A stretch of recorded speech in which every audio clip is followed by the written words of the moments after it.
और इस वक्त बड़ी खबर आ रही है, दीप्ति सरना जो गाजियाबाद से गायब हुई थी, उनका पता चल गया है। 36 घंटे से लापता। पंकज झा जुड़ गए हैं एबीपी न्यूज संवाददाता। पंकज, क्या जानकारी मिली अब तक? देखिए, मेरी जो बात हुई यहाँ के डीजीपी जावेद अहमद से, उसमें ये जानकारी मिली है कि लड़की सकुशल है। उसने अपने घर को भी फोन कर दिया है और लड़की के बारे में बताया जा रहा है कि वो पानीपत में है और उसे जल्द ही गाजियाबाद उसके घर पे लाया जाएगा। इस बात की जानकारी सीएम को भी दे दी गई है। इससे ज्यादा जानकारी हमें नहीं दी जा रही। ये कहा जा रहा है कि आईजी मेरठ सुजीत पांडे इसमें लगे हुए थे और बाद में पुलिस इस बात की जानकारी देगी कि आखिर लड़की किस तरीके से पानीपत पहुंची। जी, तो डीजीपी ने ये जानकारी दी, आप कह रहे हैं?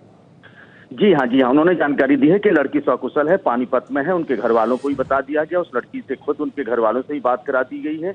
और एक बहुत बड़ी मतलब पिछले कुछ घंटों से जो यूपी पुलिस की किरकिरी हो रही थी, उससे यूपी पुलिस बचती नजर आ रही है। लेकिन इसके बारे में ज्यादा जानकारी भी नहीं दी जा रही कि आखिर वो लड़की वहां तक कैसे पहुंची, पानीपत तक। जी, तो जानकारी ये मिली है कि दीप्ति बिल्कुल सही सलामत है, घर वालों से बात करवा दी गई है। डीजीपी ने जानकारी ये दी है कि दीप्ति सरना पानीपत में है। पानीपत, हरियाणा के पानीपत में है दीप्ति सरना। लेकिन पानीपत में दीप्ति पहुंची कैसे, अभी तक ये जानकारी हासिल नहीं हो पाई है और अभी तक ये बात डीजीपी ने नहीं बताई है। लेकिन घर वालों से दीप्ति की बात करवा दी गई है। दीप्ति सही सलामत है, दीप्ति सकुशल है, ये बताया जा रहा है। और हरियाणा के पानीपत से दीप्ति के मिलने की खबर आई है। हरियाणा के पानीपत में है। आपको बता दें कि 36 घंटे पहले स्नैपडील कंपनी में सॉफ्टवेयर इंजीनियर दीप्ति सरना गायब हो गई थी। गाजियाबाद के मेट्रो स्टेशन से वो नीचे उतरी। उनके पिता ने कहा कि दीप्ति ने मुझे फोन करके कहा कि पापा आप मुझे लेने आ जाओ। मैं लेने गया, मैं इंतजार करता रहा। लेकिन दीप्ति दरअसल पानीपत पहुंची कैसे, अब बड़ा सवाल ये है। लेकिन दीप्ति सरना का पता चल गया है, क्योंकि काफी किरकिरी हो रही थी।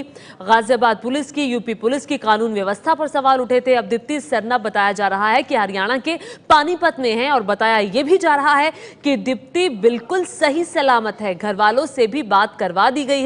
आपको बता दें कि दीप्ति सरना के गायब होने के बाद घर वाले, जो पहचान वाले हैं और कई लोग हैं, वो लगातार विरोध प्रदर्शन कर रहे थे, आवाज उठा रहे थे। और खुद सीएम अखिलेश यादव ने इस मामले को अपने स्तर पर देखा और पुलिस को कहा कि वो इस मामले की छानबीन करे। अब दीप्ति का पता चल चुका है, दीप्ति पानीपत में है। अभय पराशर एबीपी न्यूज संवाददाता और जानकारी के साथ जुड़ गए हैं। अभय, ये बताइए, अपने दर्शकों के लिए जानना चाहेंगे कि दीप्ति आखिर गायब कैसे हुई थी?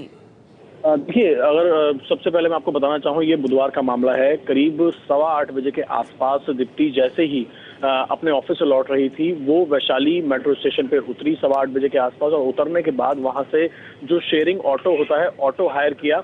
और ऑटो हायर करने के बाद अपने परिवार से बात भी की, अपने परिवार को ये बताया भी कि वो उसने ऑटो वहां से पिक कर लिया है और वो घर की तरफ आ रही है। उसके बाद अचानक से जैसे ही हिंडन नदी के आसपास पहुंची, वो ऑटो पहुंचा, तो दीप्ति से जब बात हो रही थी उसकी फैमिली की, तो उसने ये भी बताया कि उसने अपने परिवार को ये बताया उस दौरान की ऑटो जो है बेंगलोर से उसके एक दोस्त की उससे बात हो रही थी। और उसने ये बताया कि अचानक से उसने ऑटो वाले को बोला कि वो गलत तरफ ऑटो को क्यों लेके जा रहा है। इसके बाद उसका फोन बंद हो गया। जो बेंगलोर का दोस्त था दीप्ति का, उसने परिवार को ये जानकारी दी, जिसके बाद परिवार ने पुलिस को जानकारी दी और लगातार ढूंढने की कोशिश की गई।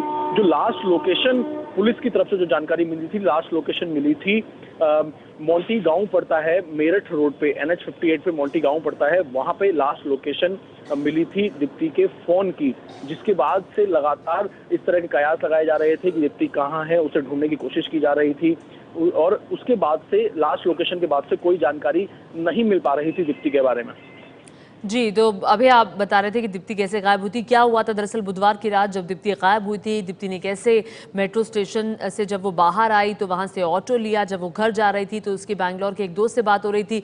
आपने सुना कि दीप्ति ने उस दोस्त से बात करते हुए ऑटो वाले को कहा कि आप गलत डायरेक्शन में क्यों लेके जा रहे हो। और उसी के बाद से दीप्ति का कोई पता नहीं था। और खुद आपको बता दें कि इस मामले को लेकर जो सीएम अखिलेश यादव है उत्तर प्रदेश के, वो खुद हरकत में आए। उन्होंने खुद पुलिस को कहा कि दीप्ति को ढूंढो, कि दीप्ति सरना कहाँ है। इस मामले को उन्होंने गंभीरता से लिया और अब दीप्ति सरना का पता चल गया है, दीप्ति हरियाणा के पानीपत में है। लेकिन अभी तक ये जानकारी नहीं मिली है कि आखिर दीप्ति पानीपत तक कैसे पहुंची। गाजियाबाद से पानीपत तक दीप्ति कैसे पहुंची, ये पता नहीं चला है। लेकिन ये भी आपको बताना चाहेंगे कि गुड़गांव में स्नैपडील का दफ्तर है, जहां पर दीप्ति काम करती थी, सॉफ्टवेयर इंजीनियर थी। और घर आते हुए, दफ्तर से घर आते हुए दीप्ति गायब हुई थी। और डीजीपी ने खुद ये जानकारी दी है कि दीप्ति पानीपत में है। दीप्ति के माता पिता से दीप्ति की बात करवा दी गई है। दीप्ति सकुशल है, बिल्कुल ठीक ठाक है। अब लेकिन ऐसे में बड़ा सवाल ये है कि दीप्ति दरअसल पानीपत तक पहुंची कैसे। आपको बता दें कि उत्तर प्रदेश सरकार ने भी ट्वीट करके बाकायदा इस बात की जानकारी दी है कि दीप्ति ठीक है। ये ट्वीट किया गया है उत्तर प्रदेश सरकार की तरफ से, यूपी सरकार की तरफ से, जिसमें ये जानकारी दी गई है कि दीप्ति ठीक है, दीप्ति का पता चल गया है, दीप्ति पानीपत में है। इस बात की जानकारी यूपी सरकार की तरफ से भी बाकायदा ट्वीट करके दी गई है। इससे पहले एबीपी न्यूज भी आपको बता चुका है कि दीप्ति मिल चुकी है। आपसे कुछ ही देर पहले एबीपी न्यूज संवाददाता पंकज झा ने आपको बताया कि दीप्ति पानीपत में है और दीप्ति के घर वालों से दीप्ति की बात भी करवा दी गई है। आपको बता दें कि बुधवार रात को दीप्ति गायब हुई थी, दफ्तर से घर जा रही थी, ऑटो में बैठी थी। ऑटो वाला ऑटो को गलत डायरेक्शन में ले गया, यानी कि गलत रास्ते पर ले गया। दीप्ति ने ये कहा कि आप गलत रास्ते से क्यों जा रहे हो। तभी दीप्ति अपने जो दोस्त से बात कर रही थी, तभी वो फोन कट गया। फिर दीप्ति के दोस्त ने इस बात की जानकारी दीप्ति के परिवार वालों को दी। दीप्ति के परिवार वालों ने दीप्ति कि गायब होने की जानकारी पुलिस को दी और 36 घंटे हो चुके थे। अब 36 घंटे बाद दीप्ति के बारे में जानकारी आई है। दीप्ति पानीपत में है।